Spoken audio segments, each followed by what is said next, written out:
2023년 우리 청년부의 표어는 하늘의 법으로 이 땅을 살라입니다. 작년 한 해 우리 청년부가 함께 복음을 살펴보았다면 올해는 그 복음에서 뻗어나오는 거룩한 삶에 대해 함께 고민해 보려는 것이죠. 하나님은 우리에게 지켜 행해야 할 법으로 율법을 주셨습니다. 율법은 하나님 나라를 통치하시는 하나님의 선하고 거룩하고 의로운 법이죠. 하지만 우리가 범죄하여 하나님께 끊어져 있는 동안 율법은 본래의 기능을 발휘하지 못했습니다. 하나님의 선하고 거룩하고 의로운 법이 죄인인 우리에게는 도리어 심판과 저주를 선고하는 정죄의 법으로 작용했던 거예요.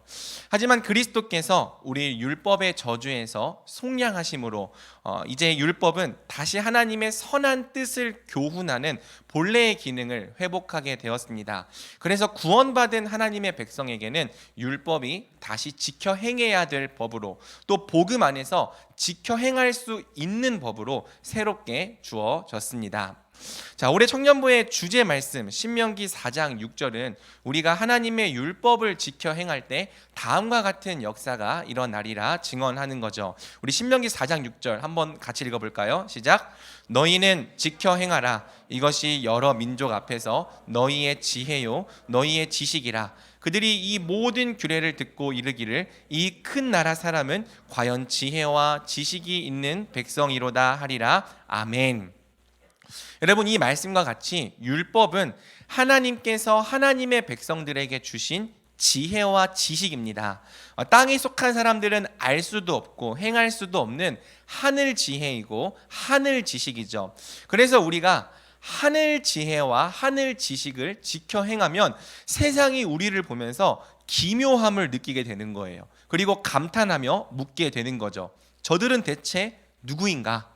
이 큰 나라 사람은 과연 지혜와 지식이 있는 백성이로다. 여러분, 세상은 우리가 성경 말씀을 얼마나 많이 알든지 관심 없습니다. 얼마나 정교한 신학과 교리를 가지고 있는지에는 더더욱 관심이 없죠. 하지만 여러분, 만약 우리가 삶의 현장에서 하늘의 법을 지켜 행한다면 사람들은 우리의 라이프 스타일에서 낯선 이국의 향기를 느낄 것입니다.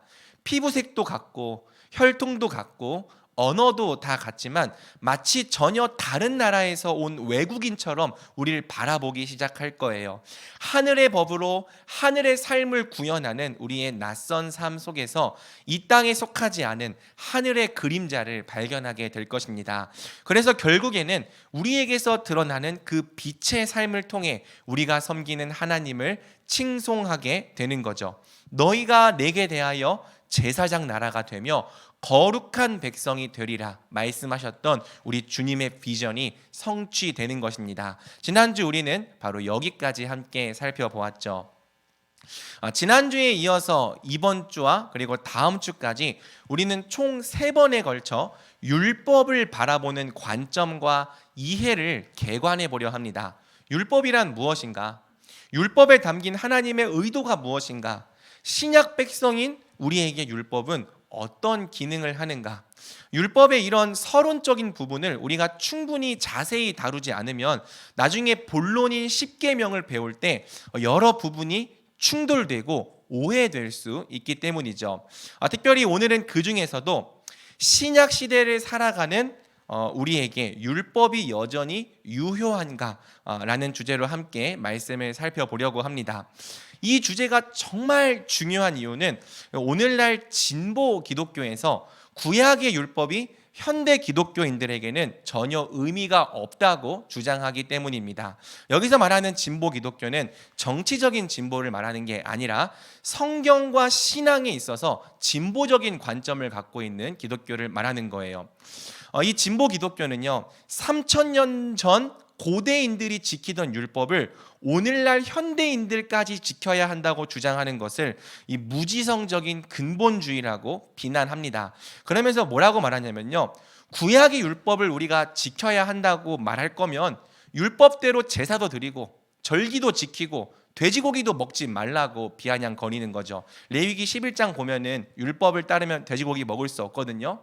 어떤 법은 여전히 지켜야 되고 또 어떤 법은 이제 지키지 않아도 된다고 이 선택적으로 준수하는 것 자체가 모순이고 자의적이라고 비판하는 겁니다. 여러분 나중에 제7계명 간음하지 말라를 다룰 때 자세히 살펴보겠지만 진보 기독교가 이런 주장을 펼치는 가장 큰 이유는 성윤리 때문입니다. 진보 기독교는요, 동성애, 또 혼전 성관계, 혼외 성관계 같은 이런 성윤리법을 이제는 더 이상 지키지 않아도 되는 고대 사람의 법이라고 주장하고 싶은 거예요. 그리고 여러분 기독교는요, 기독교에 있어서 중요한 것은 고대의 원시적인 법을 여전히 지켜야 된다는 그런 무지성적인 근본주의가 아니라 약자와 소외된 자에게 은혜를 베풀고 사랑을 베푸는 그런 예수님의 모범이라고 주장을 하는 거죠. 여러분 문제는 뭐냐면요, 성경에 별로 관심이 없고 성경을 잘 모르는 우리가 이런 주장을 하는 사람을 만나면 마치 꿀먹은 벙어리가 된 것처럼 한마디도 제대로 하지 못한다는 겁니다. 이런 말 한마디에 져요. 너 돼지고기 먹을 거야, 안 먹을 거야? 너 율법대로라면 돼지고기도 먹지 말아야지. 그러면 또 우리가 고기를 안 먹을 수 없기 때문에 이렇게 머리를 극적이면서 아 그런가 하는 거죠. 또 여러분 성경 자체에도요 율법이 폐지되었다는 언급이 종종 등장합니다. 대표적으로 에베소서 2장 15절이죠. 법조문으로 된 계명의 율법을 폐하셨으니. 그래서 여러분 이런 말씀까지 근거 구절로 제시되면요, 안 그래도 할 말이 없는 꿀먹은 벙어리 같은데 더더욱 할 말이 없어지는 거예요. 그래서 여러분 우리가요 정말 제대로 알아야 합니다. 얕게 어설프게 대충 아는 것이 아니라 정말 분명하고 정확하게 알 필요가 있는 거죠. 성경을 가지고 궤변을 내뱉는 사람들이 도전해 올 때 하나님의 말씀은 이런 것이다 분명히 반박하고 설명할 수 있어야 한다는 것입니다. 신약 시대를 살아가는 오늘날 우리에게도 율법이 여전히 유효한가? 오늘 한번 이 질문에 대한 대답을 성경을 보며 살펴보도록 하겠습니다. 자, 여러분 오늘 본문은 예수님의 산상수훈, 이 산상수훈 중에서도 서론의 끝에 위치해 있는 본문입니다. 흔히 마태복음 5장에서 7장까지의 본문을 산 위의 가르침, 산상수훈이라고 부르는데요. 산상수훈은 세 부분으로 나눌 수 있죠. 5장 1절부터 20절까지는 서론, 그리고 5장 21절부터 7장 12절까지는 본론, 7장 13절부터 27절까지는 결론. 학자들마다 약간씩 견해의 차이가 있긴 하지만 이렇게 세 부분으로 나누면 무난합니다. 지난주에도 얘기했지만 이 루터란들은 산상수훈을 지키기 위한 말씀이 아니라 지킬 수 없음을 강조하는 말씀이라 이해하는 경향이 있습니다. 사실 지킬 수 없는 말씀이란 이해도 완전히 틀린 이해는 아니에요. 예를 들어서 음욕을 품고 여자를 보는 자마다 마음에 이미 간음한 자다. 이런 말씀을 누가 정말 완벽하게 지킬 수 있겠습니까? 완벽하게 지킬 수는 없죠. 하지만 여러분 산상수훈을 단순히 지킬 수 없는 말씀이라고 치부하고 넘어가기에는 지켜 행하라고 주셨다는 본문의 증거가 매우 명확합니다. 특별히 산상수훈의 구조가 이를 명확하게 증거하고 있죠. 산상수훈의 서론에서 예수님은 먼저 팔복을 말씀하신 다음에 하나님의 백성들이 세상의 빛과 소금이라고 말씀하십니다. 그러면서 오늘 방금 우리가 읽었던 본문, 내가 율법을 폐하러 온 것이 아니라 이루고 완성하기 위해 오셨다고 말씀하시는 거죠. 그 다음에 이어지는 본론에서는 예수님께서 율법을 진짜 지킨다는 게 무엇인가, 율법의 참된 준수에 관하여 말씀하십니다. 그리고 마지막 결론에서는 좋은 열매를 맺지 않았던 거짓 신자, 율법에 순종하는 삶이 없었던 가짜 신자들에 대한 심판을 선고하시는 거죠. 나더러 주여 주여 하는 자마다 다 천국에 들어갈 것이 아니요. 이 말씀이 바로 의의 열매를 맺지 않았던 거짓 신자를 심판하시는 맥락에서 등장하는 거예요. 그러면서 예수님께서 이 산상수훈을 어떻게 마치냐면요, 누구든지 나의 이 말을 듣고 행하는 자는 그 집을 반석 위에 지은 지혜로운 사람이다. 이 말씀으로 산상수훈을 마치는 거죠. 이렇게 산상수훈의 서론, 본론, 결론은 산상수훈이 지켜 행하도록 주어진 말씀임을 분명히 드러내고 있습니다. 여러분 우리가 산상수훈이 지켜야 되는 말씀임을 인정한다면 17절에서 18절도 왜곡하지 말고 그대로 받아들여야 하는 거죠. 우리 17절에서 18절 다시 한번 함께 읽어보겠습니다. 시작. 내가 율법이나 선지자를 폐하러 온 것이 아니요 완전하게 하려 함이라. 진실로 너희에게 이르노니 천지가 없어지기 전에는 율법의 1.1획도 결코 없어지지 아니하고 다 이루리라. 아멘. 여러분, 예수님은 율법을 폐하러 오신 분이 아닙니다. 도리어 완전하게 하시고자 오신 분이죠. 예수님은 천지가 없어지기 전에는 율법의 1.1획도 결코 없어지지 아니하고 다 이루리라 말씀하십니다. 예수님은 율법을 폐하는 분이 아니라 이루시고 완성하시는 분이다. 이 개념을 우리는 오늘 설교의 처음부터 끝까지 계속 붙잡아야 합니다. 여러분, 이 17절에서 18절도요 우리에게 말씀을 지키라고 주신 것이 아니라 예수님이 대신 율법을 지키시겠다고 약속하신 말씀으로 이해하는 사람들이 있습니다. 그러니까 이 말씀은 우리 보고 율법 지키라고 하신 말씀이 아니다. 예수님이 대신 율법을 지키시겠다고 하신 말씀이다. 이렇게 이해를 하는 거죠. 물론 그런 의미가 없지는 않습니다. 내가 율법을 이루겠다라는 말씀 속에는 예수님이 친히 율법에 순종하시고 율법을 완성하시겠다는 의미가 들어 있어요. 하지만 17절에서 18절이 단지 예수님만 율법을 지키시겠다는 의미인가? 우리는 어차피 죄인이라 율법을 지킬 수 없기 때문에 마음대로 살아도 괜찮다는 뜻인가? 여러분, 이어지는 19절과 20절을 보면 그런 해석이 절대 불가능함을 알 수 있습니다. 19절에서 예수님 다음과 같이 말씀하십니다. 그러므로 누구든지 이 계명 중에 지극히 작은 것 하나라도 버리고 또 그같이 사람을 가르치는 자는 천국에서 지극히 작다 일컬음 받을 것이요 누구든지 이를 행하며 가르치는 자는 천국에서 크다 일컬음을 받으리라. 예수님은 율법 중 지극히 작은 계명 하나라도 버리고 또 그같이 사람을 가르치는 자는 천국에서 지극히 작다 일컬음 받으리라 말씀하십니다. 반대로 누구든지 이를 행하며 가르치는 자는 천국에서 크다 일컬음 받으리라 말씀하시는 거죠.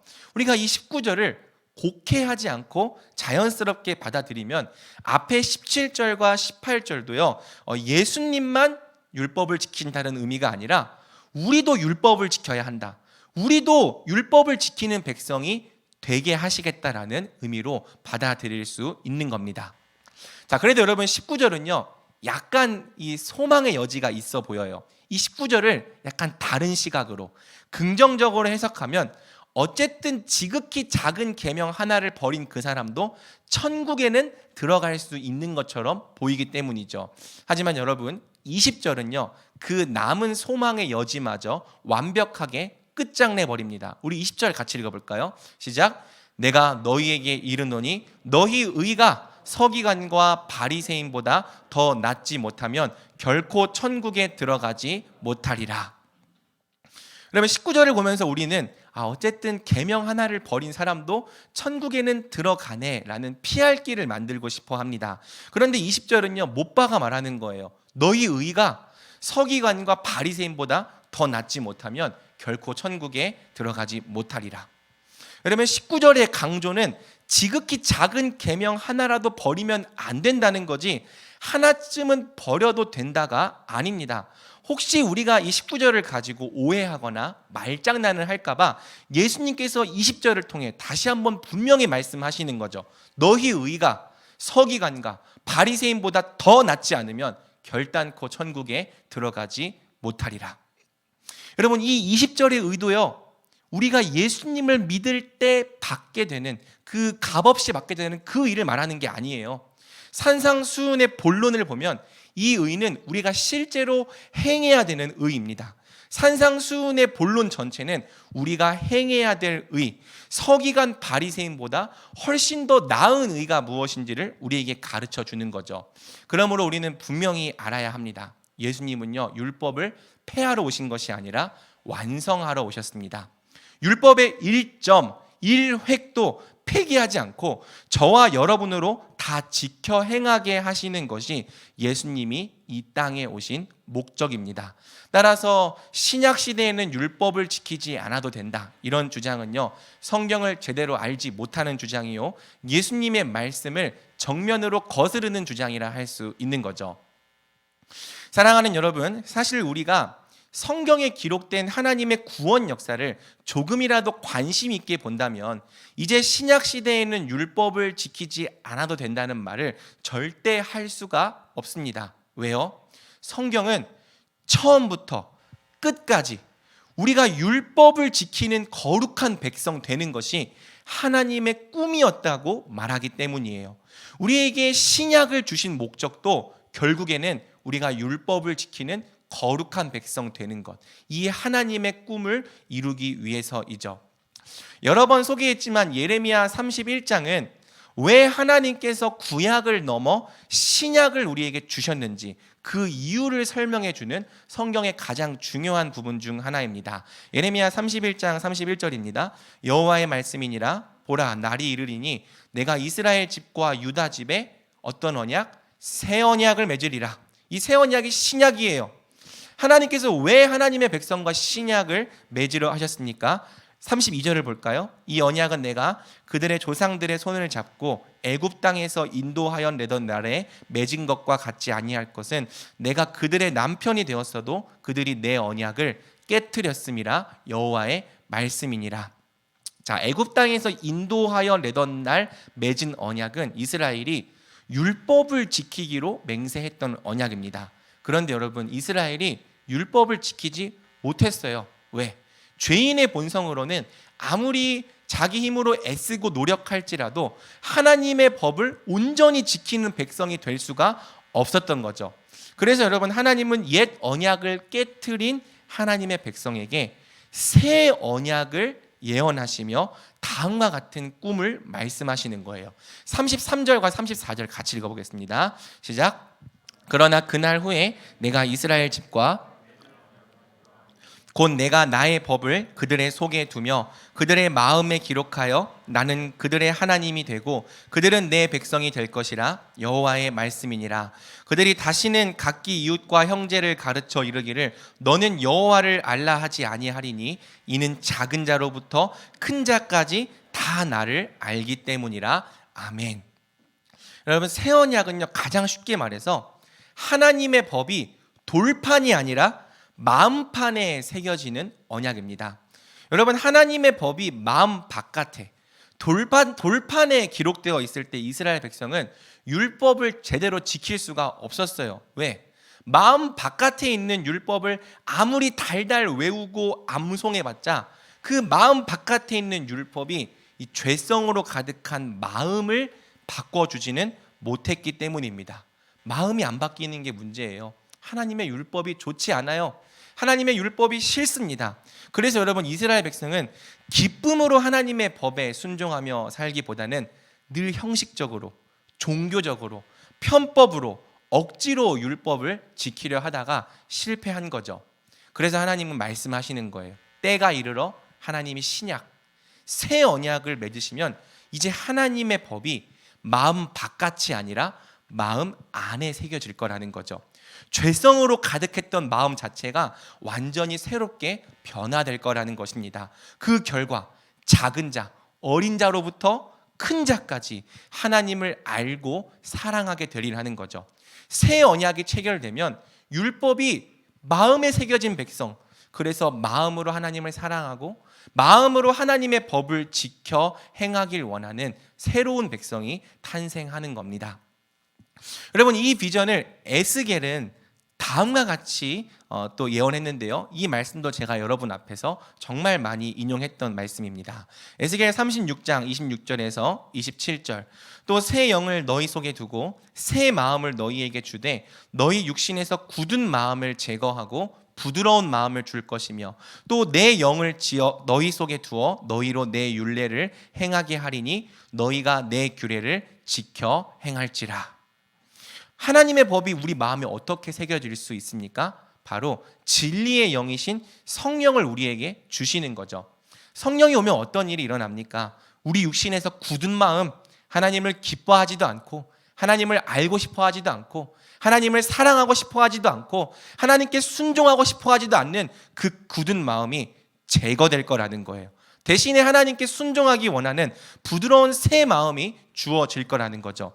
그래서 그 결과가 뭐예요? 너희로 내 율례를 행하게 하리니 너희가 내 규례를 지켜 행할지라. 새 영, 새 마음이 주어지면 율법을 지키기 싫어했고 지킬 수도 없었던 우리가 기꺼이 자원하는 마음으로 하나님의 율법을 지키게 되는 거죠.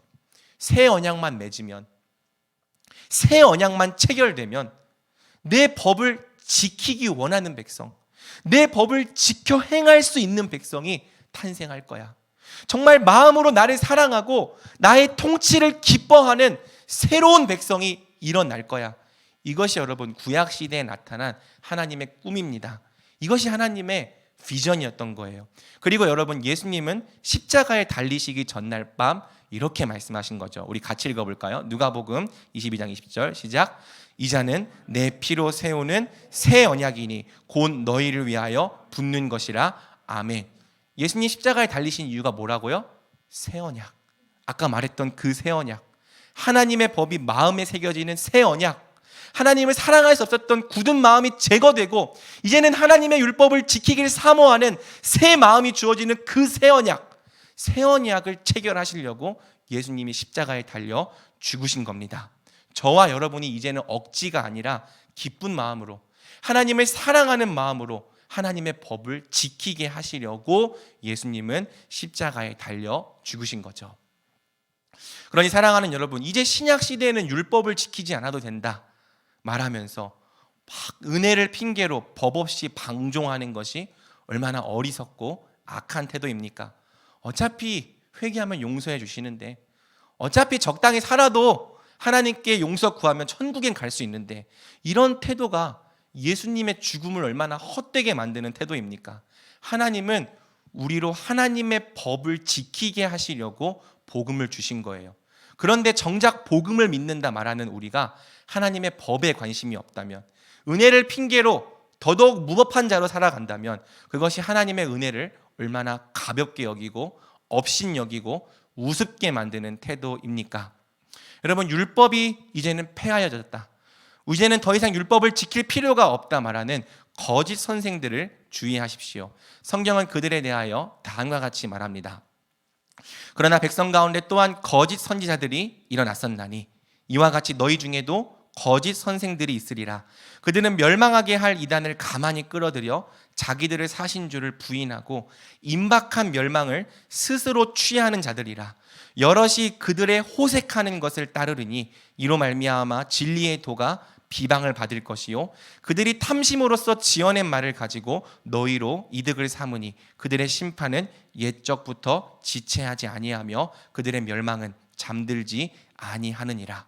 거짓 선생들이 오늘날에도 있다. 주님을 부인하게 만들고 임박한 멸망을 스스로 취하게 만들고 하나님의 법을 폐하며 호색한 것을 따르게 만드는 거짓 선생들이 오늘날에도 있다. 그들의 심판은 결코 지체하지 않을 것이다. 그들을 주의하라. 그들을 따르지 말라고 성경은 경고하고 있는 거죠. 그리고 사랑하는 여러분, 바른 진리가 아니라 우리의 사욕을 부추기는 말씀에도 주의하시기 바랍니다. 디모데후서 4장 3절에서 4절, 때가 이르리니 사람이 바른 교훈을 받지 아니하며 귀가 가려워서 자기의 사욕을 따를 스승을 많이 두고 또 그 귀를 진리에서 돌이켜 허탄한 이야기를 따르리라. 여러분, 만약 우리가 바른 교훈이 아니라 듣기 좋은 말, 나를 옳다고 해주는 말, 내 죄성과 사욕을 부추기는 허탄한 이야기를 따른다면 우린 반드시 망할 것입니다. 죄를 죄가 아니라고 가르치는 자들과 함께 멸망하는 자들이 될 것입니다. 여러분, 율법을 신실히 지켜 행하지 않는 불의한 자들은 하나님 나라에 결코 들어갈 수 없습니다. 이는 율법의 행위나 공로가 부족해서가 아니라 그의 믿음이 의의 열매를 맺지 않는 가짜 믿음, 성경과 상관없는 거짓 믿음이란 증거이기 때문이죠. 여러분, 우리 고린도전서 6장 9절에서 10절, 제 말이 거짓말인지 아닌지 한번 같이 읽어보겠습니다. 시작. 불의한 자가 하나님의 나라를 유업으로 받지 못할 줄 알지 못하느냐? 미혹을 받지 말라. 음행하는 자나 우상 숭배하는 자나 간음하는 자나 탐색하는 자나 남색하는 자나 도적이나 탐욕을 부리는 자나 술 취하는 자나 모욕하는 자나 속여 빼앗는 자들은 하나님의 나라를 유업으로 받지 못하리라. 아멘. 율법을 지키는 거룩한 삶이 없다? 그 믿음 가짜입니다. 불의한 자가 하나님 나라를 유업으로 받지 못한다 말하고 있어요. 미혹당하지 말라는 거죠. 음행하는 자, 율법 어기는 거예요. 우상 숭배하는 자, 율법을 어기는 겁니다. 간음하는 자, 탐색하는 자, 탐색은 이제 음란을 계속 이렇게 탐욕스럽게 좇는 걸 말하는 거고요. 남색하는 자, 동성애를 말합니다. 도적이나 탐욕을 부리는 자나 술 취하는 자나 모욕하는 자나 속여 빼앗는 자들, 하나님의 율법을 업신여기고 거룩하게 살기 위해 힘쓰지 않는 자들 구원받지 못한다고 말하고 있습니다.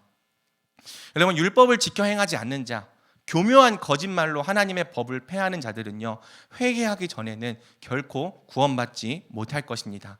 완벽해야 천국에 들어갈 수 있다는 게 아니에요. 그런데 여러분, 우리의 이 죄의 경향성이 하나님께로 바뀌지 않으면, 이제는 죄를 미워하고 죄에서 떠나 하나님을 붙잡으려는 이 회개의 마음, 회심이 우리 가운데 일어나지 않으면 여러분, 우리가 구원받았음을 그 어떤 것으로도 확신할 수가 없는 거죠. 기억하십시오. 우리는 율법을 폐하도록 부르심 받은 백성이 아니라 지켜 행하도록 부르심 받은 백성입니다. 우리 청년부가 이 진리에 결코 흔들리지 않고 교묘한 거짓말에 속지 않는 청년부, 요동하지 않는 청년부가 되기를 간절히 소원합니다. 자, 여러분, 그렇다면 이제 다음 문제를 해결해 봐야 합니다. 우리가 율법을 지키는 백성으로 부르심 받았다고 해서 그것이 율법의 모든 조항을 다 문자적으로 지켜야 한다는 의미는 아닙니다. 아까 우스갯소리로 말했지만 우리가 율법의 모든 조항을 다 문자적으로 지켜야 한다면 돼지고기도 먹지 말아야 합니다. 그 외에 할례와 정결례 등 율법의 모든 법을 다 준수해야 하는 거죠. 하지만 오늘날 우리는 돼지고기를 맛있게 먹어요. 구워서 먹고, 삼겹살이죠. 튀겨서 먹고, 돈가스입니다. 그리고 삶아서 먹고, 보쌈, 고추장 양념을 해서 먹으면 제육볶음이에요. 자, 다양한 방법으로 돼지고기를 맛있게 먹어요. 포기할 수 없습니다. 돼지고기뿐만 아니라 우리는 이 할례나 정결례 같은 율법의 여러 조항을 지키지 않습니다. 그러면 여러분, 우리가 마음대로 지켜야 될 법과 지키지 않아도 될 법을 나누고 있는 겁니까? 필요에 따라서 선택적인 준수를 하고 있는 겁니까? 그렇지 않습니다. 여러분, 이 부분을 정말 오늘 잘 들어야 돼요. 이 문제는 율법이 하나님의 구원 역사 속에서 어떻게 주어졌고 어떻게 변화되었으며 오늘 우리에게 어떻게 적용되는지 역사적인 맥락을 따라 이해해야 합니다. 자, 보통 우리는 성경의 모든 법을 다 퉁쳐서 율법이라고 부르는데요. 율법이란 단어는 사실 넓은 의미로도 사용되고 좁은 의미로도 사용되는 단어입니다. 가장 넓게 율법은 성경의 모든 명령을 다 가리킬 수 있습니다. 좀 더 좁게는 토라, 구약의 첫 5책을 가리키는 의미로 사용됩니다. 이 경우가 가장 보편적이에요. 보통 율법이라고 말하면 모세오경, 창세기, 출애굽기, 레위기, 민수기, 신명기, 여러분 주일학교 잘 나왔군요. 이 창출, 레민신 5권을 보통 율법이라고 부릅니다. 하지만 여러분, 우리가 성경을 읽어보면 알겠지만 이 창출, 레민신에는 법조항만 들어있는 게 아니라 여러 이야기들이 함께 들어있죠. 그래서 그런 이야기들도 다 쳐내고 이 명시된 법조항, 이 모세오경 중에서도 명시된 법조항을 지칭하는 말, 그것을 가장 좁은 의미의 율법이라 부르는 거죠. 율법을 이렇게 부를 때 한 유대인 랍비는 율법이 총 613개의 조항으로 되어 있다고 주장했습니다. 생각보다 그렇게 많진 않아요. 613이 아주 정확한 숫자는 아니지만 대충 구약의 율법이 그 정도 되겠죠. 그런데 여러분, 이 좁은 의미의 율법도 내용과 본질에 따라서 다음과 같이 나눌 수 있습니다. 한번 그림 보여주시겠습니까? 자, 구약의 율법은요, 그림과 같이 3개의 요소, 도덕법, 시민법, 의식법으로 되어 있습니다. 다 똑같이 율법이라 부를지라도 사실은 이 내용과 본질에 따라서 도덕법, 시민법, 의식법으로 구분될 수 있는 거죠. 여러분 알아요. 어려운 내용이에요. 그런데 난 이해할 수 없구나라고 포기하지 말고 한번 찬찬히 잘 따라와 보기 바랍니다. 충분히 이해할 수 있습니다. 오늘 이 개념을 이해하는 것이 앞으로 진행될 십계명을 이해하는 핵심이고요. 또 신약 성경 전체를 이해하는 핵심이기도 해요. 자, 여러분 그림 계속 보여주세요. 율법은 본질상 하나님 나라의 영원한 법입니다. 그래서 본질적인 율법은 폐지되지 않아요. 우리는 장차 완성될 하나님 나라에 들어가서도 법 없이 마음대로 사는 게 아니라 율법을 항상 지키며 살아갈 것입니다. 하나님 나라는 율법에 순종함으로 하나님의 통치를 받는 나라이기 때문이죠. 그런데 여러분 장차 우리가 완성될 나라에서 지키게 될 율법이 모세를 통해 주어졌던 613개의 법조항은 아닙니다. 이 부분이 중요해요. 나중에 우리가 완성될 천국에서 율법을 지킬 때 그 모세 오경에 등장하는 613개의 율법을 지키며 살아가는 게 아니라는 거죠. 최초의 하나님 백성인 아담도요, 하나님의 법을 지키며 살았습니다. 그런데 613개의 법조항으로 지키며 살았던 게 아닙니다. 그런 조항도 없었어요, 그때는. 여러분, 모세를 통해 이 주어진 첫 율법은 이스라엘이라고 하는 이 국가, 역사적, 정치적, 문화적 정황 속에서 주어졌습니다. 당시 이스라엘 백성에게 율법은 성경 속에 있는 법이 아니라 진짜 사용되는 법이에요. 실제 국가가 운영되고 또 통치되는 데 사용되던 실정법이었던 거죠. 자, 율법은 본질상 영원한 법이지만 국가 이스라엘이라는 구체적인 정황 속에서 주어졌다. 먼저 이런 이해를 가져야 됩니다. 여러분, 이런 이해를 가지고 볼 때 율법은 영원히 적용되는 보편법과 당시 이스라엘에게만 적용되던 특수법으로 나눌 수 있습니다. 오늘날 우리가 율법을 지켜야 한다고 말할 때는 당시 이스라엘을 위해 주어졌던 특수법을 지켜야 된다는 것이 아니고요, 영원히 지키라고 주신 보편법을 지켜야 한다는 뜻이에요. 여러분, 여기까지 이해됩니까? 이해됩니까? 네, 보편법과 특수법이 있고 보편법을 지켜야 되고 특수법은 우리가 지키지 않는다. 이해됐죠? 좋습니다. 자, 여기서 이제 보편법에 해당하는 법을 우리는 도덕법이라 부릅니다. 무슨 법이라 부른다고요? 도덕법. 네, 감사합니다. 조금 주일학교식으로 가야겠습니다. 마음과 뜻과 힘을 다해 하나님 사랑하라. 내 이웃을 내 자신과 같이 사랑하라. 도덕법이에요.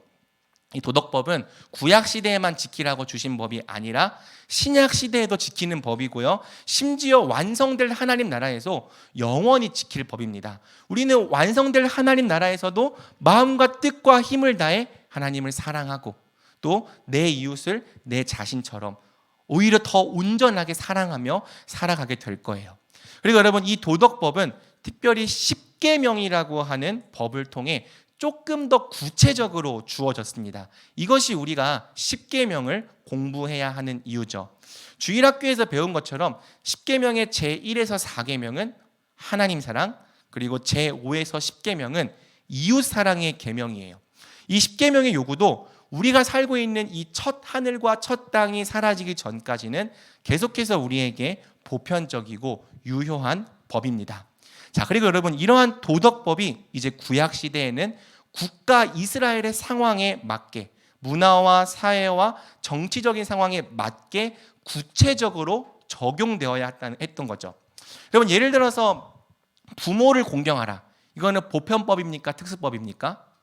보편법이죠.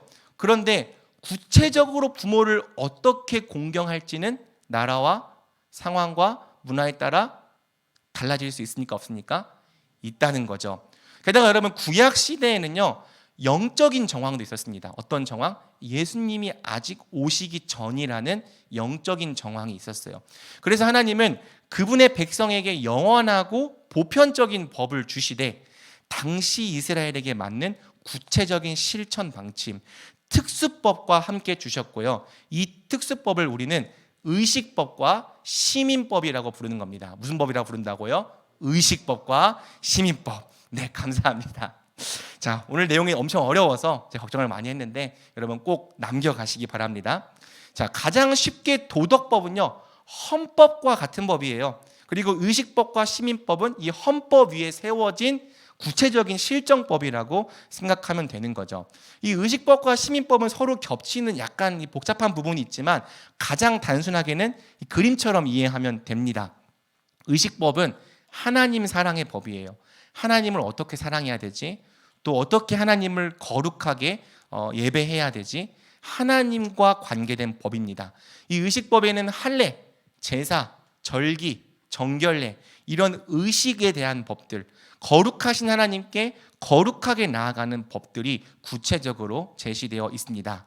자, 반면 시민법은 구약 백성들이 이웃과 바른 관계를 맺고 또 이웃을 내 몸처럼 사랑하라고 주신 법이에요. 시민법은 어떤 법입니까? 이웃 사랑의 법인 거죠. 여러분 예컨대 구약의 율법에는 양사오소라고 불리는 법이 있습니다. 한번 볼래요? 출애굽기 22장 1절. 자, 여기 순서는 소가 이제 소 5마리고 양 4마리인데 왜 양사오소라고 외우냐? 이제 신대원 공부할 때 이거 외울 때 양사오소 그렇게 외우라고 양사오소 법이라 부릅니다. 별 특별한 이유는 없고 그냥 양사오란 뜻이에요. 자, 이 양사오소는요 제8계명 도둑질하지 말라의 적용입니다. 도둑질하지 말라는 어떤 법? 보편법이에요, 특수법이에요? 보편법이에요. 영원히 지킬 법이에요. 그런데 이스라엘은 어떻게 지킵니까? 도둑질했을 때 양은 4마리로, 소는 5마리로. 여러분 집에 가서 양사오소 기억납니다. 여러분 비웃지 마세요. 이 양사오소는 이스라엘의 시민법, 실정법인 거예요. 여러분 이해됩니까? 자, 또 동해보복법이라고 불리는 눈에는 눈, 이에는 이 법도 있어요. 이 법은 살인하지 말라 제6계명의 적용입니다. 이 법은요 다른 사람에게 혹시 이렇게 해를 당했다 해도요 막 이 화난 마음으로 남을 함부로 죽이지 말고 눈을 상해받았으면은 눈으로만 갚고 또 이를 상해받았으면은 이로만 갚으라, 이런 실정법이죠. 그런데 이 법이 살인하지 말라의 적용인 거예요. 우리는 통틀어서 그냥 율법이라고 부르지만 여러분이 구약 성경을 보면은 율법은 이렇게 되어 있습니다. 헌법의 역할을 하는 도덕법, 그리고 실정법의 역할을 하는 의식법과 시민법으로 이루어져 있습니다. 그리고 여러분 중요한 건 실정법인 의식법과 시민법은 하나님의 구원 역사가 진행되면서 역사 속에서 사라진다는 거예요. 자, 먼저 시민법은요 이스라엘이라는 국가가 멸망함으로 자연스럽게 사라집니다. 자, 사라지게 해주세요. PPT 다음. 제가 사라졌네요. 그 다음 넘기면 시민법이 그림에 사라진다는 뜻이었습니다. 자, 아무튼 이 시민법은요 이스라엘이라는 국가가 멸망함으로 자연스럽게 사라집니다. 왜? 정부가 없으면 법을 시행할 주체가 없는 거예요. 이스라엘과 유다라는 이 나라가 없어지면 양을 훔쳤을 때 4마리, 소를 훔쳤을 때 5마리 판결할 수 있는 국가가 사라지는 겁니다.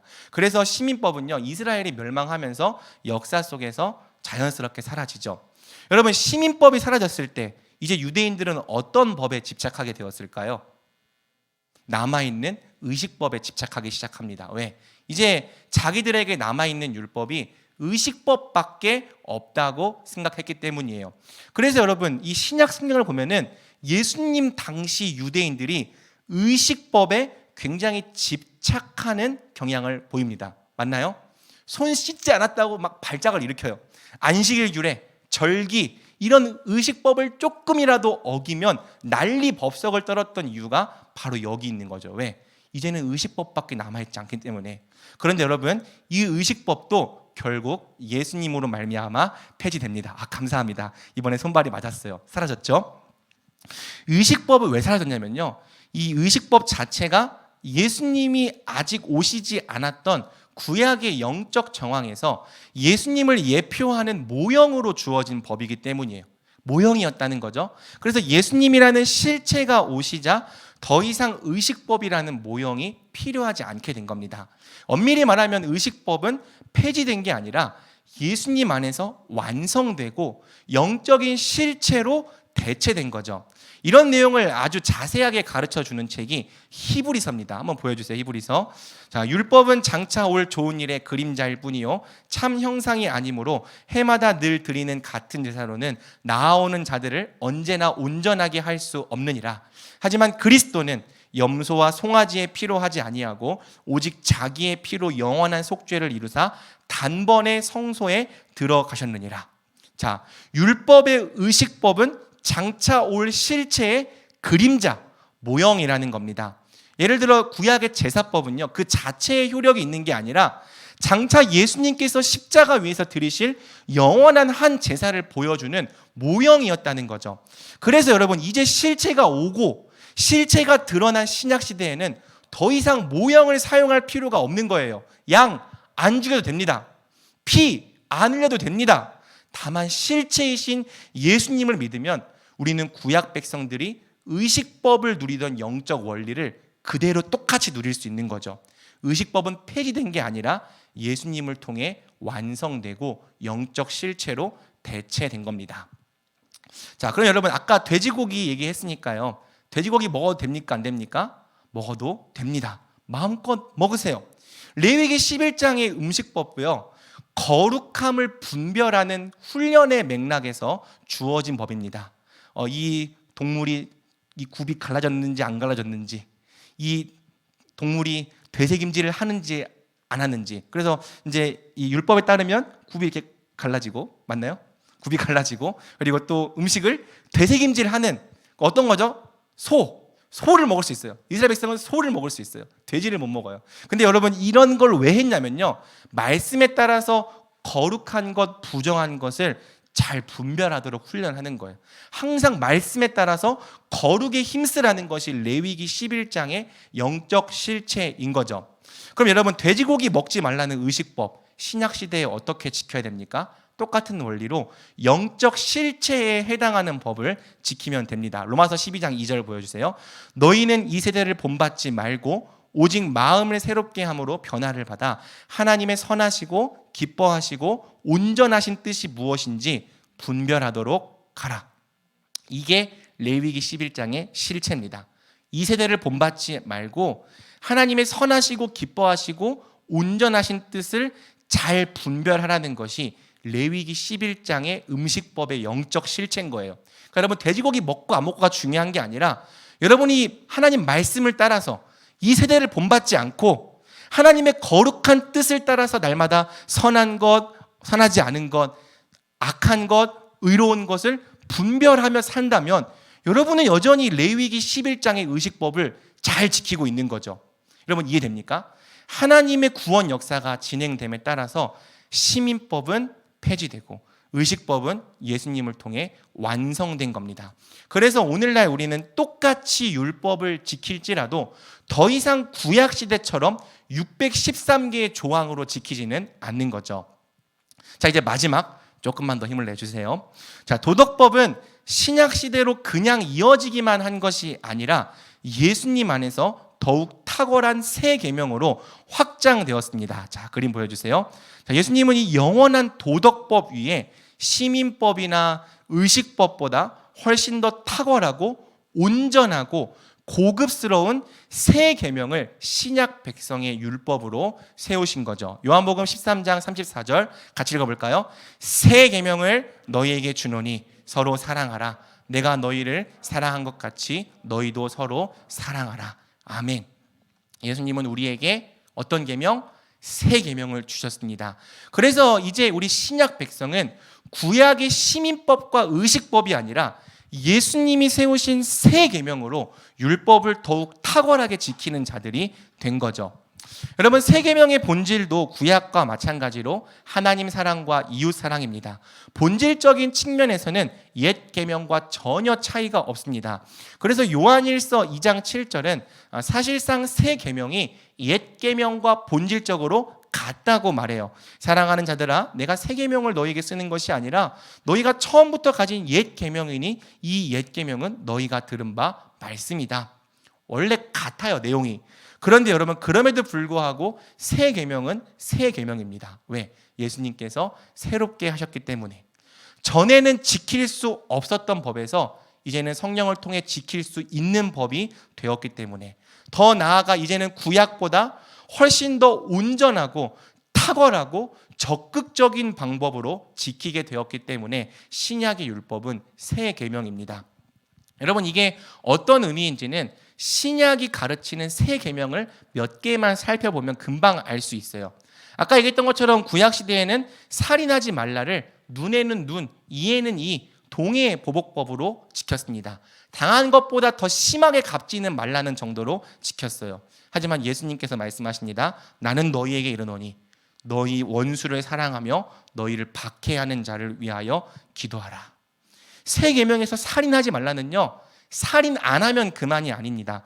당한 것보다 더 심하게 보복하지 않는 그 정도도 아닙니다. 새 계명에서 살인하지 말라는 원수조차 사랑해라. 원수조차 용서하고 원수의 생명조차 소중히 여기라는 수준까지 나아갑니다. 훨씬 더 탁월하고요, 적극적이고 고급스럽습니다. 또 여러분, 구약 시대에는 간음하지 말라를요, 누구든지 남의 아내와 간음하면 죽여라, 처벌 조항으로 지켰어요. 하지만 바울은 말합니다. 에베소서 5장 25절, 남편들아 아내 사랑하기를 그리스도께서 교회를 사랑하시고 그 교회를 위하여 자신을 주심과 같이 하라. 새 계명에서는 단순히 간음하지 않았다고 계명을 지킨 것이 아닙니다. 새 계명에서는 간음하지 말라가 예수님이 교회를 사랑하셔서 자기 목숨을 준 것처럼 남편이 아내를 사랑하라까지 나아가는 거죠. 훨씬 더 어려운 거예요, 사실은. 새 계명에서는 자기 아내를 자기 목숨처럼 적극적으로 사랑해야지만 간음하지 말라는 율법을 지킨 겁니다.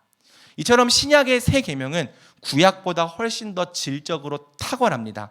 훨씬 더 온전하고 고급스럽고 적극적이에요.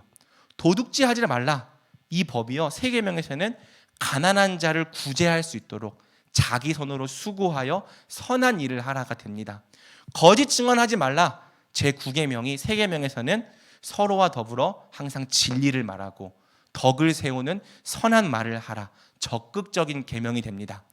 죄를 금지하는 선에서, 죄를 지으면 처벌하는 선에서 머물렀던 구약의 율법이 이제 신약에 와서는 적극적으로 의를 행하라는 법이 되는 거예요. 구약 백성보다 훨씬 더 탁월하게, 훨씬 더 온전하게, 그리고 훨씬 더 적극적으로 율법을 지키도록 부르신 받은 백성이 바로 우리 신약 백성인 거죠. 그래서 여러분, 우리는 율법을 폐하는 백성이 되기는커녕 구약보다 훨씬 더 뛰어나고 탁월하고 적극적으로 힘써 새 계명을 지키는 자들이 되어야 하는 겁니다. 말씀을 맺겠습니다. 여러분, 이제 마태복음 5장 20절의 의미를 온전히 이해할 수 있을 것 같습니다. 이 말씀 굉장히 어려운 말씀인데요. 다시 한번 읽어볼까요? 시작. 내가 너희에게 이르노니 너희 의가 서기관과 바리새인보다 더 낫지 못하면 결코 천국에 들어가지 못하리라. 여러분, 이 말씀은 서기관 바리새인처럼 엄격하게 법조항 만들고 그렇게 더 완벽하게 지키지 않으면 천국 못 들어간다, 그런 의미가 아니에요. 서기관과 바리새인들은 구약의 수준, 죄를 금지하고 억제하는 선에 머물렀다면 이제 우리는 예수님 안에서 적극적으로 의를 행하는 자들이 된 거죠.